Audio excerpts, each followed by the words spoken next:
Le glaucome est une maladie dégénérative du nerf optique, qui entraîne une perte progressive de la vision commençant tout d'abord en périphérie, et progressant graduellement vers le centre. Cette maladie est souvent associée à une pression intraoculaire, PO, élevée qui comprime et endommage les fibres du nerf optique et de la rétine.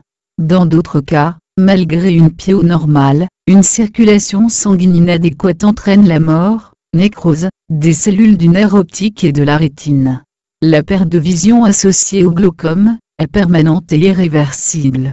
Sans traitement, cette maladie peut mener jusqu'à la cécité. Il existe plusieurs méthodes de mesure de la tension oculaire. La mesure de la tension oculaire est indolore. Elle dure quelques secondes et se fait avec un appareil automatique ou manuellement. 1.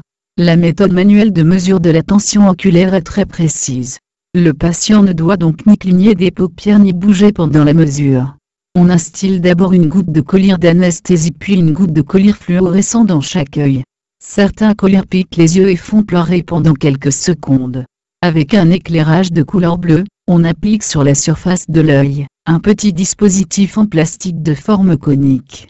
La mesure se lit sur un appareil incorporé au biomicroscope. Pendant la mesure, il faut lutter contre le réflexe de reculer la tête. Mais avec une bonne mise en confiance, on peut même prendre la tension aux enfants dès 3 ou 4 ans. Pour éviter la transmission de maladies entre deux personnes, les instruments qui ont été en contact avec des yeux sont désinfectés après chaque patient. Il existe des règles à suivre pour la désinfection. On dispose même de petits préservatifs à usage unique, dont on peut recouvrir le cône avec lequel on prend la tension, avant de l'utiliser. 2. Pour mesurer la tension oculaire, les appareils automatiques envoient un petit jet d'air sur l'œil. Cela surprend souvent le patient, même s'il est prévenu.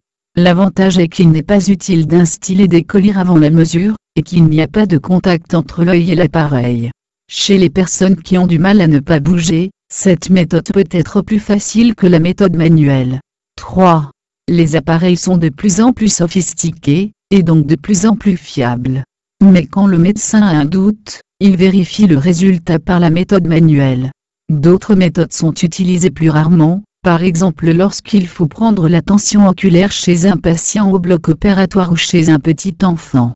Courbe de tension oculaire. Comme on sait que la tension oculaire d'une même personne est variable au cours de la journée, sur cette image illustre le principe de fonctionnement de la mesure de la pression intraoculaire, IAO, à l'aide d'un capteur de pression d'air micro-réfléchi. Abonnez-vous à la chaîne Poster Vision, pour être au courant des nouvelles vidéos.